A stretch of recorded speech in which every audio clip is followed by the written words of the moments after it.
먼저, 단순한 핵 확산 방지 차원이었다면 핵실험하거나 수소폭탄 완성 선언한 때에 그랬어야 합니다. 그런데 한참 후에 미국에 도달하는 미사일을 발사하자 저런 난리를 피웠습니다. 단순한 핵 확산 방지 차원이 아닌 것입니다.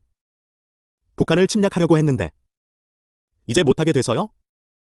침략할 생각이 있었다면 진작에 침략했겠지요. 핵무기와 ICBM을 만들어 함부로 건드리지 못할 때까지 60년이나 기다렸을 이유가 없죠. 침략은커녕 그 시설만 선택적으로 폭격하는 것조차 서울이 불바다될까봐 못하고 수십 년간 핵개발을 쳐다만 본 미국입니다. 침략은커녕 여러 번의 공격을 당하면서도 단 한 발의 보복 폭격도 못했던 미국입니다. 더구나 중국과 자동참전 조약을 체결한 북한을 미국이 괜히 침략할 이유가 있겠습니까?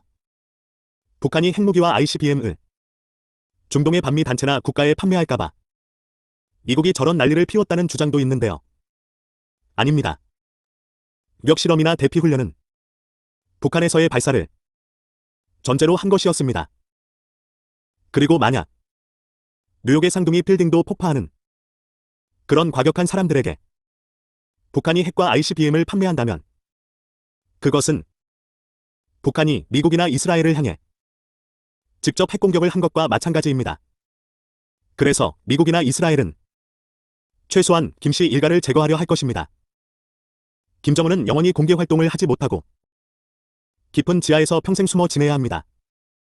반면에 북한이 얻는 판매 이익은 상대적으로 극히 미미합니다.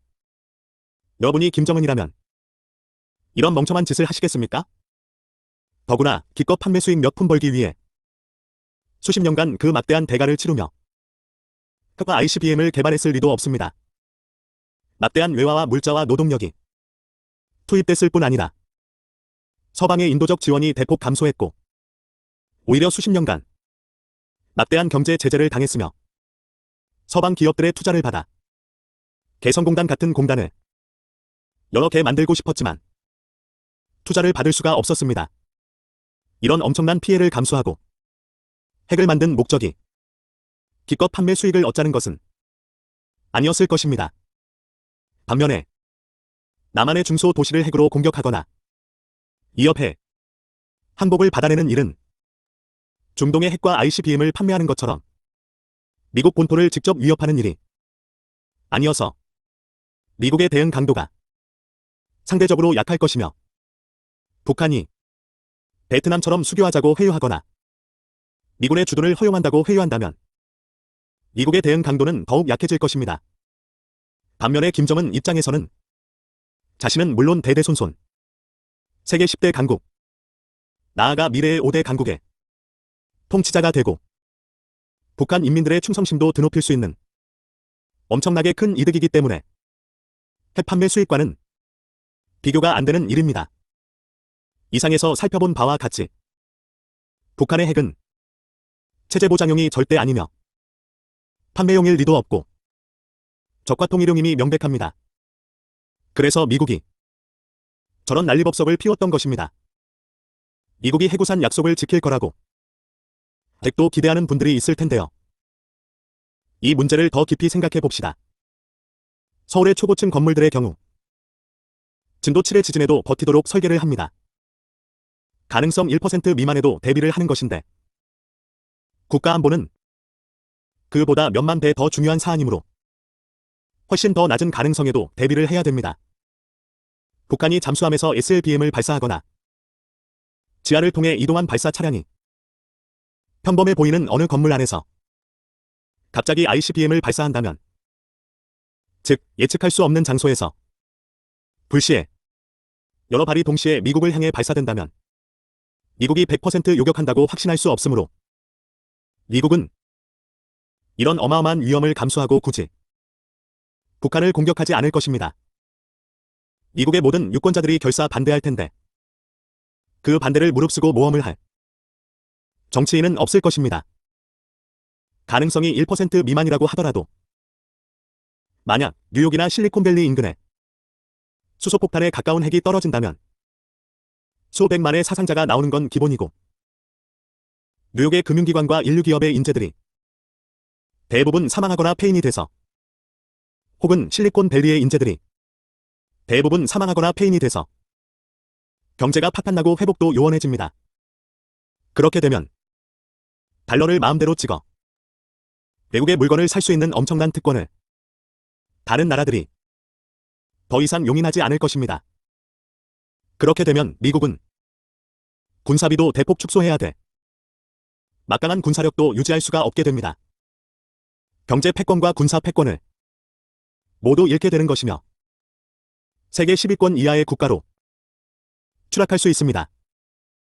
이런 상황이 벌어질 가능성을 1%라도 허용해서는 절대 안 되므로 북한이 한국을 핵으로 공격하더라도 미국은 개입을 포기할 수밖에 없는 것입니다. 해구산 약속을 지키지 않았다는 비난이나 동맹 약화 따위는 안중에도 없을 것입니다. 오히려 미국은 미군의 계속 주둔을 조건으로 통일조선과 수교하기 위해 북한과의 협상에 적극 나설 것입니다. 대한민국은 미국을 믿고 천하태평. 그런데 정작 미국은 난리법석. 그걸 보고도 대한민국은 여전히 천하태평. 이 한심한 나라의 미래는 장차 어떻게 될까요? 일제치하에서 미국 덕분에 해방됐고 6.25 때도 미국 덕분에 나라를 구했지만 아직도 정신을 못 차리고 있으니 머지않아 또 큰 일을 당할 것 같으며 이번에는 미국도 포기할 것 같습니다. 북한은 취업률이 거의 100%입니다. 월급이나 배급을 제대로 받지 못해도 일할 수 있는 사람은 모두 당에서 지정한 일터에 나가 일을 해야 합니다. 돈을 내고 빠지는 극소수를 제외하고는 모든 주민들이 그렇게 평생 뼈 빠지게 일하는데도 왜 식량조차 해결하지 못할까요? 그 이유는 노동력과 물자와 외화를 저수지 만들고 농지 개간하고 기료 만드는 데 쓰는 대신 적과 통일 준비에 최우선적으로 쏟아붓고 있기 때문입니다. 그래서 부족하게 된 식량, 생필품, 의약품을 남한과 서방 국가들이 지원해 왔으니 참으로 개탄스러운 일입니다. 핵과 ICBM 외에 우리에게 심각한 위협이 되는 것이 또 있습니다. 북한의 대남 공작 부서가 수십 년간 놀며 지낸 것이 아닙니다. 그랬다면 모두 총살당했겠지요. 여러분이 대남 공작 부서의 책임자라면 어떤 공작을 하셨을지 상상해 보세요. 우리가 상상할 수 있는 모든 공작을 그들은 수십 년간 차곡차곡 수행해 왔을 것입니다. 그 결과 우리 사회 구석구석에는 북한의 약점이 잡혀 시키는 대로 해야 되는 정치인, 학자, 법조인, 언론인들이 때 존재한다는 점을 명심해야 합니다. 남한 주사파의 대부라고 불렸던 김영환이라는 분이 전향한 후에 밝힌 바에 의하면 주사파 출신들을 노동계로 보내다가 나중에는 김일성의 지시를 받아 교육계로 보냈다고 하는데요. 왜 교육계였을까요? 이는 주사파 출신들이 교원단체를 만들어 교원들을 세뇌시키고 그 교원들이 수업할 때마다 학생들에게 반미, 반일, 친북 사상을 주입시키는 한편 우파 정치인을 악으로 종북 좌파 정치인을 선으로 세뇌시키려는 장기적인 포석이었을 것입니다. 그리고 김일성의 이런 장기적인 포석이 교육계에 국한되지는 않았을 것입니다. 특히 정치인들에게 자금을 제공해 코를 꿰어놓고 시키는 대로 하도록 만들었을 것입니다. 사사건건 북한을 옹호한다거나 서방의 북핵 전문가들이 모두 북한이 이 정도 제재로 핵을 포기할 리가 절대 없다고 하는데도 포기하기로 했으니 제재를 완화해 주자고 부르짖는 사람들은 의심해 볼 필요가 있습니다. 북한 정찰총국 고위층으로 근무하다 탈북한 김국성 씨에 따르면 2006년에는 남한의 직파 간첩을 파견할 필요가 없다고 판단 중단했다가 2012년에 재개했다고 하는데요. 2006년은 노무현 대통령 시절이었는데 이때는 왜 직파 간첩이 필요가 없었을까요? 2012년은 이명박 대통령 시절이었습니다. 문재인 대통령 당선 후에는 어떻게 하고 있을까요? 그리고 북한뿐 아니라 중국도 한반도에서 미군을 몰아내고 자기네가 조종할 수 있는 정권을 만들려고 여가지 공작을 꾸준히 벌이고 있을 것입니다.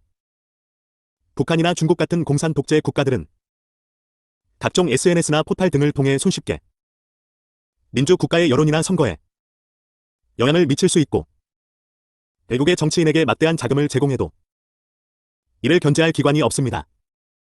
우리 국민들이 정신을 똑바로 차리지 않으면 우리의 운명은 북한과 중국이 원하는 방향으로 흘러갈 수 있는 것입니다. 저들이 핵무기를 사용하지 않아도 정치 공작만으로 우리가 느끼지 못하는 사이 서서히 저들의 소나기로 넘어갈 수 있는 것입니다. 설마 라고 생각하는 분도 계시겠지만 임진왜란도 6.25도 설마 하다가 당했습니다. 6.25 때는 남침이 임박했다고 방첩대에서 보고했지만 북한이 그럴 리가 없고 그럴 능력도 없다며 장병들을 절반이나 휴가를 보냈고 6.24밤부터 새벽까지 장성들의 공식적인 술파티까지 열었다가 당했습니다. 더구나 이 글을 모두 읽어보시면 설마가 수십 개나 된다는 것을 알 수 있는데 설마가 수십 개이면 더 이상 설마가 아닙니다. 이미 큰 일이 일어나고 있는 것입니다. 그리고 국가 안보는 소꿉장난이 아닙니다. 1%의 가능성에도 대비를 해야 되거늘 몇 년 전에 이석기라는 국회의원이 상황이 이렇게 위급한데도 민주당 정부는 북핵과 ICBM이 미국과 북한 간의 문제일 뿐이고 우리와는 아무 관계없는 문제인 양 이해할 수 없는 태도를 취해왔습니다. 진작에 우리 정부와 언론과 국민들은 똘똘 뭉쳐서 북한에 대한 중국의 원유 공급을 전면 중단시켜 북한이 하루속히 핵을 포기하도록 이루었어야 했습니다.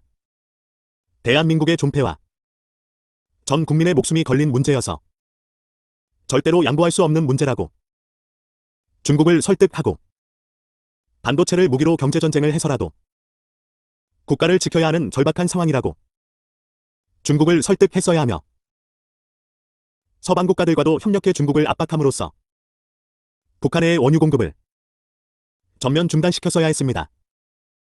그런데 정부 여당은 중국을 설득하기는커녕 정반대로 북핵이 체제보장용이라며 두둔하고 핵미사일을 방어할 수 있는 유일한 무기인 사드에 대해 꼬아없는 무기라고 선동질을 했으며 수KM 떨어진 민가에 전자파 피해를 준다는 터무니없는 거짓말로 반대를 했으니 그런데 그렇게 효과 없다던 사드를 어느 날 느닷없이 설치하게 했는데 중국을 설득할 논리를 스스로 부인했었기 때문에 중국을 설득할 엄두도 내지 못해 우리 기업들만 지금까지 막대한 피해를 입고 있음. 게임 산업, 연예 산업, 관광 산업 등이 직접 규제로 심각한 피해를 보고 있고 광변 언론 등이 반한 감정을 조성해 우리 제품의 중국 판매가 급감한 상태. 2021 상반기 삼성 핸드폰의 중국 점유율은 0%대이며 현대차도 1%대. 지금이라도 북한이 대기권 재진입 기술을 획득하기 전에 SLBM 발사 준비를 완료하기 전에 지하 발사장들을 완성하기 전에 핵을 소형화 고도화하기 전에 중국을 설득하여 핵을 포기하도록 해야 되는데 한시가 급한데 오히려 종북 좌파 인사들과 친여 언론들은 핵에 대한 논리까지 퍼뜨리며 북한의 핵을 지켜주려 애쓰더군요. 원유 공급을 중단하면 북한 정권이 무너지니 중국이 받아들일 수가 없다고요? 김정은이 바보 멍청이인가요? 핵을 포기하지 정권을 포기하겠습니까? 그리고 송유가 중단되면 원유 속의 고체 성분 때문에 송유관이 막히고 송유 재개가 어려워져 중국이 받아들일 수 없다고요? 원유 중에 고체 성분이 몇 %나 들어있길래 송유관이 막힌다는 얘기입니까? 문재인 대통령도 어이없는 모습을 보였습니다. 북한이 핵을 포기할 것처럼 수만 하고 있는데도 대단한 조치인 양 국민들에게 거짓말을 하면서 제재를 완화해 주지 못해 안달이 나 있었고 유럽 순방 중에도 제재 완화를 역설하다 보니 어느 국가의 정상은 이상한 사람이라고 했다고 하며 오죽하면 미국의 유명한 어느 시사평론가는 간첩 운운하는 얘기를 공개적으로 할 정도입니다. 가짜 뉴스라고요? 저는 고발당하는 것이 두려워 철저히 검증된 내용만으로 이 글을 쓰고 있습니다. 자세한 내용들은 뒤에 설명돼 있습니다. 문 대통령이 존경한다고 밝힌 근현대사의 인물들은 공산주의자이거나 친북 종북 반미 인사들입니다. 모택동, 신영복, 리영희, 김원봉, 윤희상. 이게 우연의 일치일까요? 게다가 모택동은 우리의 통일 기회를 무산시킨 철천지 원수인데 존경한다니 일본 천황을 존경한다는 말과 뭐가 다른가요? 그리고 대통령의 주변엔 한미동맹 철폐와 미군 철수를 주장하는 사람들이 포진해 있으며 군의 방어태세를 약화시키는 조치들이 여가지 명분으로 쏟아지고 있습니다. 국가안보 문제는 1%의 가능성에도 대비해야 되거늘 우리는 지금 최소한 70% 이상의 가능성에 노출돼 있는데도 대비는커녕 각종 빗장을 풀고 있습니다. 좀 더 세부적으로 11가지 분야로 나누어 구체적으로 살펴보겠습니다. 1. 북핵이 체제 보장용이라고 선동하던 어느 교수는 이와 같은 논리들을 접한 후 다른 궤변을 만들어 내던데요. 남한이 불바다 될까봐 미국이 노골적으로 침략하거나 드러내놓고 반군을 지원하지는 못하겠지만 은밀하게 금전이나 정보를 제공하여 반군을 지원할 것이 두려워 또는 미국이 김씨 일가를 암살할 것이 두려워 핵을 개발했을 것이라는 궤변을 만들어 내더군요. 그러나 핵과 ICBM 개발은 미국의 그런 비밀 활동을 막는 데 전혀 도움이 되지 못하며 오히려 그런 비밀 활동을 하게 만드는 촉진제가 될 뿐입니다. 우선 금전이나 정보 제공만으로 김정은을 위협하는 반군이 탄생할 정도로 북한 체제가 그렇게 허술하지도 않지만 2중 3중의 감시체계 및 철저한 도청을 통해 군부를 감시함. 김정은이 반군에 밀리는 상황을 가정하더라도 중국과 러시아의 군사력으로 손쉽게 반군을 괴멸시킬 수 있는데 미국이 드러내고 지원하지 못한다는 점에 동의했으므로 중국과 러시아만 군사 개입하는 상황을 가정하는 것임. 이런 상황에서 뚱딴지같이 미국을 핵으로 선제 공격해 핵전쟁을 자초할 이유가 전혀 없습니다. 그리고 미국이 암살할 의사가 있었다면 핵 개발 전에 진작에 암살했겠지요. 꼭꼭 숨어 지낸 알카에다도 아닌데 그동안 수시로 공개활동하는 김씨 일가를 죽이지 못했을 리가 없고요. 이제는 오히려 핵을 개발한 불량 국가로 찍혔기 때문에 암살 대상에 올라있을 가능성이 높습니다. 암살할 수 있음에도 시도조차 하지 않던 암살을 막기 위해 암살을 불러오는 핵과 ICBM을 개발한다. 참으로 대단한 궤변입니다. 결국 북한이 단순히 체제보장 목적으로 핵을 개발했다는 주장은 어떠한 논리로도 설명이 되지 않습니다. 적과 통일 목적이라는 것 외에는 2. 북한이 미국의 공격을 받는다고 해서 미국의 핵으로 반격하면 미국이 자기네를 멸망시킬 것을 알기 때문에 절대 그러지 못할 거라는 분들도 많은데요. 그렇다면 북한은 쏘지도 못할 핵, 그래서 미국이 전혀 두려워하지 않는 핵을 만드느라고 수십 년간 개고생을 한 것일까요? 쏠 수도 있다고 미국이 우려하기 때문에 미국이 북한을 공격하지 못해야 체제 보장 효과가 있는 것 아닙니까? 그리고 설사 북한이 핵으로 반격하는 그런 상황이 실제 발생하더라도 북한은 멸망하지 않습니다. 첫째, 미국이 북한 전역을 핵무기로 초토화시킬 수는 없습니다. 왜냐하면 엄청난 방사능이 남한, 중국, 러시아, 일본에도 막대한 피해를 입히기 때문입니다. 미국에 의한 핵무기 보복은 소규모에 그칠 수밖에 없는 것입니다. 둘째, 설사 북한에 의한 추가 핵 공격을 감수하고 미국이 소규모 핵 보복을 한 후 재래식 무기로 북한을 추가 공격한다고 쳐도 중국과 러시아가 미국의 접근을 절대 용인하지 않기 때문에 6.25 때와 마찬가지로 북한 정권은 보존될 거고 기껏해야 영토가 조금 줄어드는 정도일 겁니다. 그리고 김정은은 중국이나 러시아로 피신했다가 돌아오겠지요.